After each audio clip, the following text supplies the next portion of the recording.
All right, today we're diving into something really special. It's a powerful Japanese concept that might just change the way you think about your life. A secret to a long, happy, and truly meaningful existence, all wrapped up in a single beautiful word. But before we get to that, let me ask you something. Really think about it. If you strip away your job title, your family roles, all the labels you carry around, what's actually left? Who are you at your core? It's a huge question, and it's right at the heart of what we're about to explore. Well, the answer to that question is a concept the Japanese call Ikigai. Now, this isn't just some buzzword. It literally translates to your reason for being. It's that thing that gets you out of bed in the morning with real energy and excitement. It's about discovering what lives deep inside you, that quiet voice that says, yes, this is why I'm here. So let's really dig into this idea of having a reason to wake up.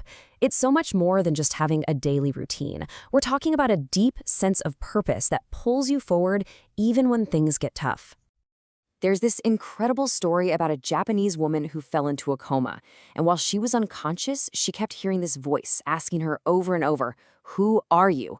She'd answer with her roles, I'm a mother, I'm a teacher, but the voice just kept pushing back, saying, "That's what you do, but who are you?"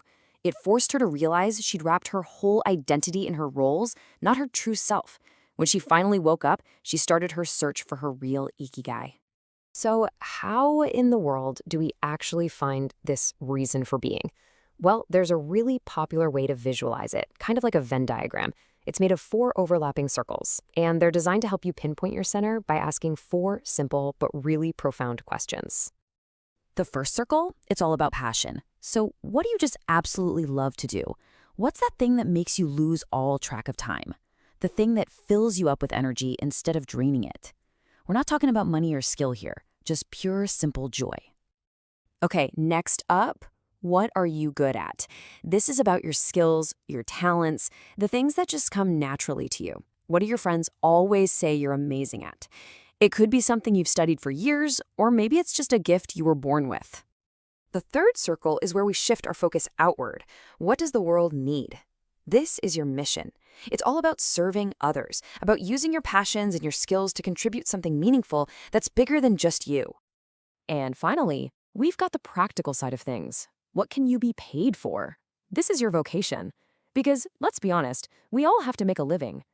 This circle makes sure your purpose can also give you stability. But here's where the real magic happens, in the overlaps. See, if you only have a couple of these circles, things can feel off. If you love something and you're good at it, that's satisfying, but it can feel a little selfish. If you're good at something and you get paid for it, you're comfortable, but maybe a little empty. Combining what the world needs with getting paid is exciting, but can feel pretty uncertain. And doing what you love for a world that needs it, that's amazing, but without money, it's a fast track to burnout. True Ikigai, that sweet spot of total fulfillment, is right there in the center, where all 4 circles come together. Let's make this real. Meet Maria, a baker in Brazil. She absolutely loves baking. That's her passion. She's fantastic at it, her profession. Her small town desperately needs fresh bread. That's her mission.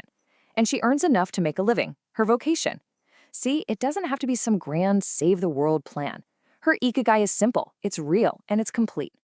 Okay, so let's zoom out from the individual and look at an entire community that lives and breathes this stuff. We're going to Okinawa, Japan. It's one of the world's blue zones, a place where people live these incredibly long, healthy, and purposeful lives. For them, Ikigai isn't just a diagram, it's just how they live. So what's their secret? Well, it boils down to 4 key habits. First, there's a saying, hara hachibu, which means they eat only until they're about 80% full. Second, they're in constant natural motion. Think gardening, walking, not hardcore gym sessions. Third, they have these super strong community groups called moai, which are basically lifelong support circles.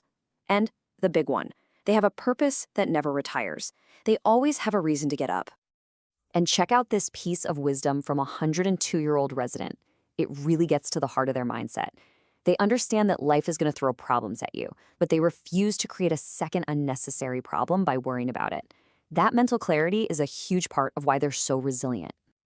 Okay, this all sounds pretty amazing, right? But how do you actually find your own Ikigai? Well, the great news is you don't have to pack your bags for Okinawa. It's a journey of self-discovery, and it's something you can start right here, right now. Here are 3 simple steps to get you started. First, just remember your childhood. What did you love to do before the world started telling you who you should be? Second, pay attention to when you're in a state of flow.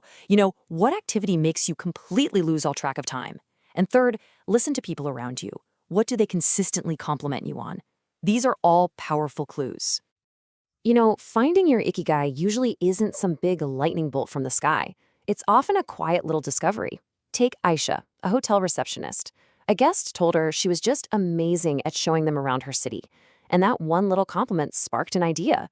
She loved telling stories, she was good at it, visitors needed guides, and it could bring in some extra cash. Her Ikigai started with just one small, simple action. So here's the most important thing to remember. Your Ikigai isn't something you need to invent. It's something you uncover. It's already in there, just waiting for you. The real question isn't if you have one, but how you'll find it. So I'll leave you with this. What's one small step, no matter how tiny, that you can take today to start that journey?